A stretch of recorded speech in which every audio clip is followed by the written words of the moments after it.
Hey Mama, welcome to the podcast. My name is Jocelyn and I am the host of the Positivity in Pregnancy and Motherhood podcast. I have had 5 pregnancies and 1 miscarriage, and I'm glad you're joining me today as we talk about how it can be hard to be different in pregnancy. And I'll probably get on my soapbox with a couple of things unrelated to pregnancy, but it will illustrate what I mean with how it can be difficult to be or feel different when you're in pregnancy, especially with some of the choices you made and what people might say or do, or how you might feel judged culturally for some of those decisions, and hopefully give you some encouragement in having to deal with that and get through that. So thank you for joining. If you like these episodes, if you find that they help you in your pregnancy, will you please share them with your fellow pregnant mom friends or women who potentially could become pregnant, or give it a rating and review on iTunes. Those 2 things really make a difference and help this podcast spread farther and wider. I listen to my own episodes and I just feel that this message needs to go farther than it is. Just some honesty, I'm only getting 20 or so listens per episode, and I feel like there are way more than 20 women in the world that need this. And so if you could help me find those women by sharing it or giving it a rating and review, that would mean the world to me. Let's jump in. Hi, I'm Jocelyn, host of the Positive in Pregnancy and Motherhood podcast. I help pregnant women and mothers to find positivity in their season of life through changing their thoughts to work for them and not against them. I help mothers find the small, doable steps in thought and action without making drastic changes to their everyday mom life, and I can help you. Thanks for joining. So as we go throughout our lives, we grow up in cultures, and there are things that are known as cultural norms, and there are cultural norms in all the areas of life. It's in the areas of pregnancy, it's in the areas of raising kids, it's in holidays, and there are things that are just kind of culturally accepted. So if you're in the United States, a couple of the traditions I'm going to talk about that will then relate to pregnancy are having to do with holidays. We are actually near the holiday season. Halloween, the end of October is coming up, and there are cultural things that most people, at least in my area, do to celebrate Halloween. Now, one of the things that they do here where I live is people dress up on Halloween. They put scary things out, and then people go trick-or-treating. This is my least favorite holiday of the year. I'm sorry for those of you who like it, but I just do not love Halloween. And it is hard to be different. In fact, I just find myself falling back into the cultural norms because it's the way I grew up. It's what majority of people around me do, and I find myself falling into the cultural norms with some things with Halloween, like letting my kids dress up, trick-or-treating for candy. I do not do scary stuff though, so I guess there is a line I draw. But it's hard to go against these cultural norms. One of my favorite holidays that's coming up is actually Thanksgiving. And Thanksgiving tends to get lost between Halloween and Christmas. Christmas stuff is now coming out in the stores in almost July. And Halloween takes up the other part, and Thanksgiving is left out. And part of my heart is just saddened that the scary and the commercialized Christmas is taking over the gratitude. Gratitude is so important, and in fact, the meanings of Thanksgiving here in the United States and the story behind it is so powerful that it saddens me that it tends to take a back burner to a couple of the other holidays. And it is difficult to go against those cultural norms and to be different or to feel different. Now, those are just some little examples of ways that I felt different or that I have felt that it is difficult to go against the cultural norm. There are also cultural norms in pregnancy. And you, as a mom or an expectant mom, will find that out depending on where you live. So, a lot of these cultural norms that I'm going to talk about in pregnancy kind of more relate to where I live. But you will begin to think of cultural norms where you live. And hopefully, as I shed some insight on this, you will be able to work through those and to make your own decision and do your own research. As you do those things and you get even more confident in your choices, it will be easier to go against the cultural norm if that's what you desire. So a few of those areas where it can be easy or where there are cultural, going against the cultural norm. So in my area, the cultural norm is to go to the doctor when you find out you're pregnant and get prescribed a medication. Kind of going against that is just to get through the nausea without medication. That is not normal that people voluntarily try to not medicate to get through the sickness. It is different if you don't do that and then you get really sick. And then you feel judged sometimes when people are like, well, why don't you just go to the doctor and get a pill for that? And sometimes you feel judged, which can make your thoughts feel even worse about yourself. So do some research on that. Is it worth taking medication? And as I mentioned last week and I have before, I've tried both routes. I tried the medication route and I've tried the non-medication route. And my most recent one, I didn't get any prescriptions. I did do some over-the-counter stuff, which I'm not super fond of, but sometimes you got to make the best decision to be able to take care of you and your family. It was almost getting to the point where I couldn't even hardly function, so I needed to take the edge off. And that might be the way for you when it comes to taking medication. Or maybe you're in a culture, and maybe it's even your family culture, where all the women around you, they don't take any medications, but you feel like you really need to get yourself through this pregnancy. It can go either way. So I want you to think about first of all, think about how you feel different and your reason behind it. And if that is something you want to do, and keep solidifying that in your mind, because you will get judgment and you will get questions and you will get comments. And sometimes you just have to pass those off. Sometimes you ignore them. Sometimes you just say a little spill and then let it go. Or sometimes you just say, I don't want to comment about this right now.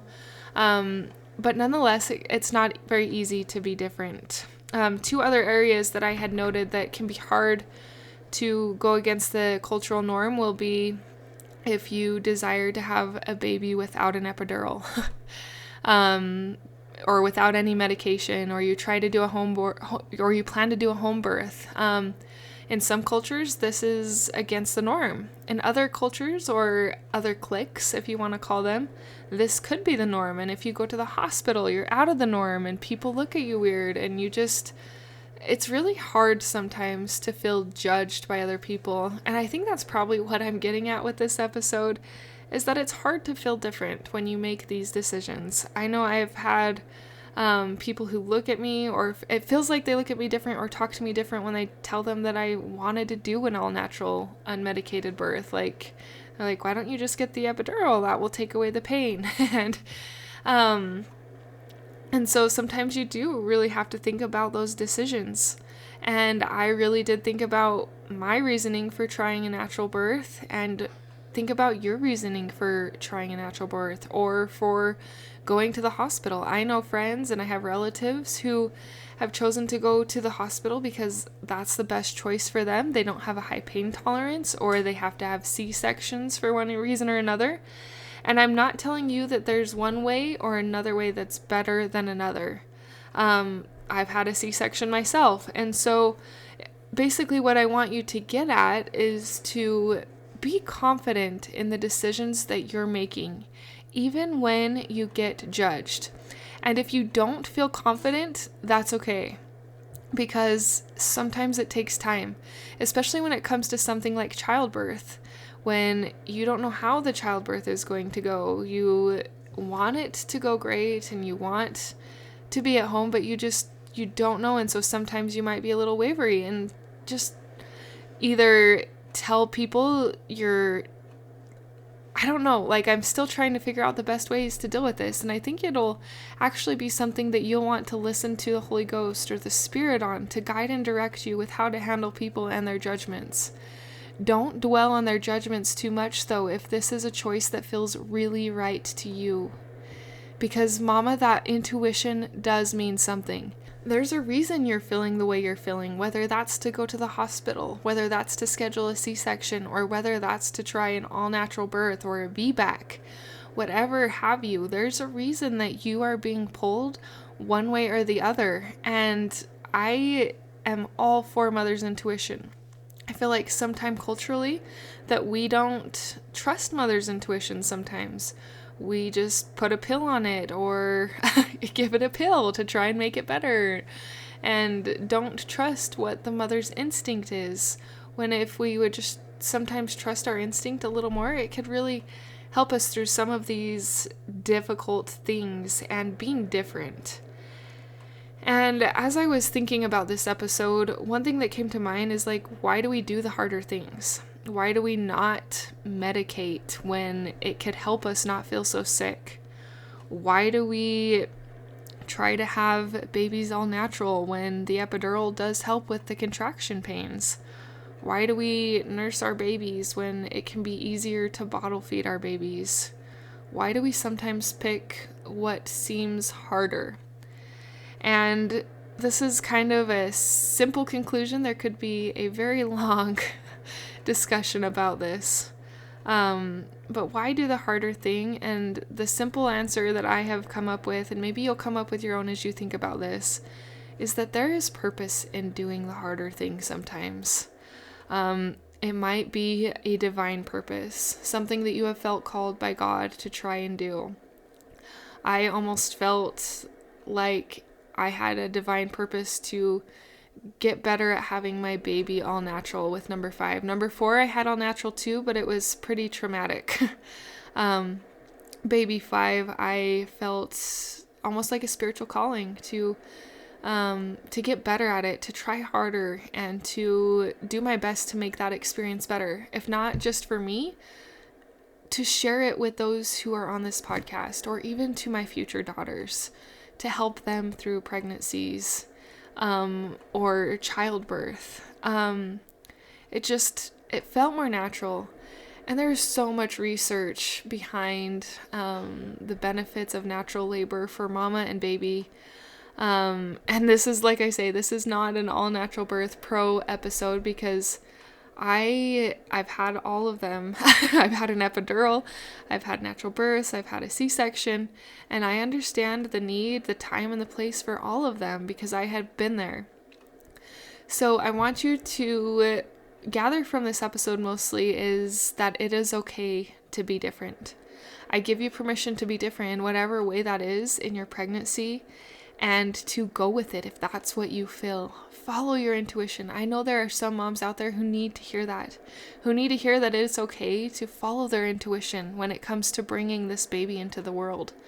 It is a very sacred and can be a very sacred and very spiritual experience as you get in tune with your body, as you get in tune with your baby, and as you get in tune with God. He can help lead, guide, and direct you to the things that you need to bring this little baby into the world. It is powerful, and as I have chosen to recognize that throughout my pregnancies, it has made me so much more grateful for them. Last week I kind of shared how pregnancy was hard, but how through over time intentionally making those choices over and over and over again, it's gotten easier. And it's not the symptoms that have changed, but it's my thoughts. And I know that as you work with your thoughts, as you work with being okay with some judgment and sitting firmly in what you believe, that you will find the things that you need to get you through. I'm cheering for you, Mama. I have firsthand experience on how hard and difficult and trying pregnancy can be in all of the areas, socially, mentally, physically, spiritually. There's another Ali that I missed, but I can't think of it right now. Anyway, it can be so hard in all of the areas, but I am cheering for you, and God is cheering for you. There is a reason that you are bringing these children into the world. It's to be a good mother and to raise them and to do the will of God, the things that you've always wanted to do in your motherhood. So I am cheering for you. God is cheering for you, and keep up the good work. If you need some extra mindset help, I have a mini course. It's called the Morning Sickness Mini Course for Mental Health. It talks about 3 main areas of mindset exercises that help you to shift those thoughts all throughout pregnancy. The 3 areas are gratitude, changing the negative to the positive, and pregnancy-specific affirmations to help train you to have those thoughts work for you. I have taken my own course. My 5th pregnancy, I did these videos. I listened to them, and they helped me to redirect when I got caught in the negative rut. So if that interests you, I encourage you to check that. It is the top link in the show notes, and mostly I am just here cheering for you. I craved positive encouragement during pregnancy, and I want to help be that for you. I felt called to do that. So here we are, and let's get through this together and be better because of it. Until next time.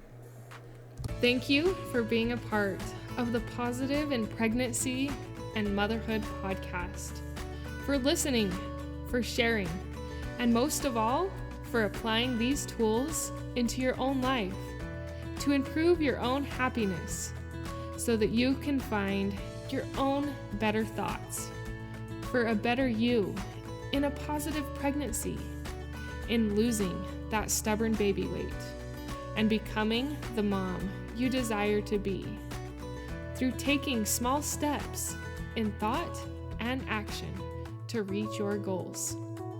If you are a mother who has an inner desire to enjoy motherhood and pregnancy better, but you are having difficulty figuring it out, I can help you. I can help you find the small, doable steps without drastic changes to your everyday mom life. Reach out, let's connect, and let's see you move forward. My name is Jocelyn, and I thank you for listening. Until next time.